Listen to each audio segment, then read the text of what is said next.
everybody. It's really great to be here this morning as we get ready to welcome Vice President Kamala Harris back to Milwaukee. Folks may remember this, but 4 years ago, in the mostly virtual Democratic National Convention that we hosted here in Milwaukee, the Vice President accepted our party's nomination, the Democratic Party's nomination, to run for Vice President. So that was historic. And so it makes a lot of sense, I think. Here we are nearly 4 years later, she's coming back to Milwaukee, the greater Milwaukee area, in her first campaign trip as the presumptive Democratic nominee for President of the United States.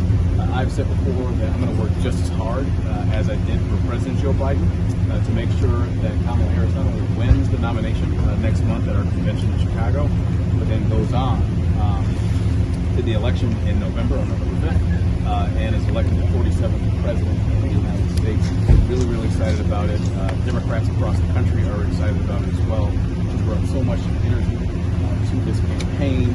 That's why you've seen it translate in terms of donations to her campaign. She's had the best 24 to 48 hours, I think, of any person running for president ever in the history of the United States. I think that's really, really important. As you mentioned on our side, I think she's going to win. And like I said, she's going to be the 47th President of the United States.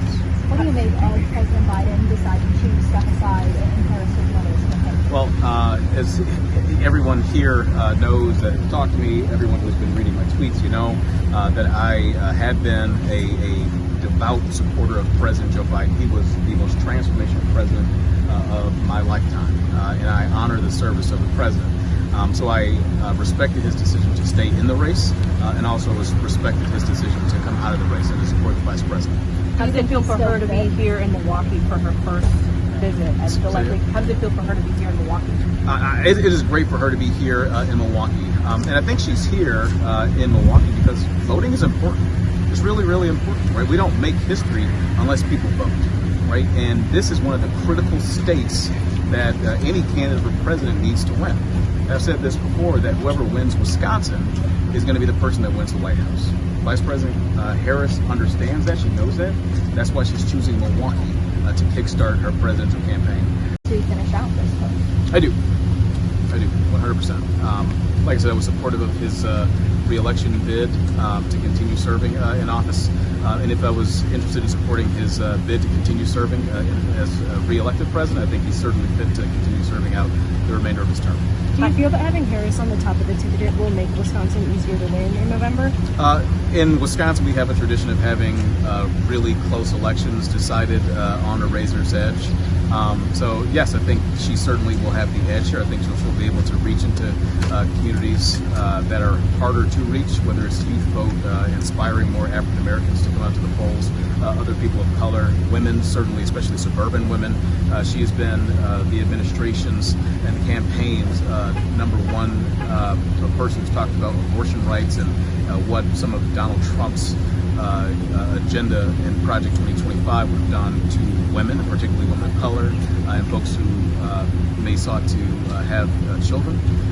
She's been great doing that, and I think that message will resonate with women and suburban women at that. Do you think that this puts her in a better? Do you think that this puts her in a better position? That she's in a better position now?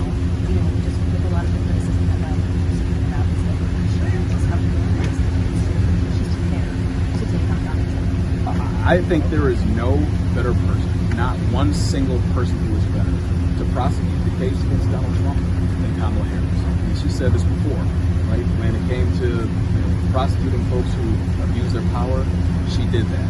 When it came to taking on these shiesty for-profit colleges, she did that. He was a for-profit college, right? So there's no person better to prosecute this case than Kamala Harris. And I quite frankly can't wait to see her. Can we ask you quickly about the chief of police? We understand he's in Austin right now as a finalist for that position. What can you tell us about that? I know just as much as you do about that. I mean, obviously he's a finalist for the position of chief of police in Austin. I'll tell you this, I've had the privilege, and it has been a privilege to work alongside Jeffrey Norman as our terms in office have overlapped. He has been an excellent asset and an excellent leader, not just to the city of Milwaukee, but to the Milwaukee Police Department for nearly 30 years. I've had a really incredible time working with him as police chief, and Certainly would love to retain him here in Milwaukee, but if his decision to move on to Austin, take on responsibilities there, I wish him the best. Over the weekend, we heard a Republican representative say Democrats would likely stay with Kamala Harris because of her background. Yeah. You're talking about Representative Grover? Well, look, so I know that there are Republicans who are saying, things about Kamala Harris's race, that she was a DEI hire and the like. Let me tell you this, on January 20th, 2025, Kamala Harris is going to make DEI mean something else. And Mayor Brandon Scott, my friend from Baltimore, he's already coined this.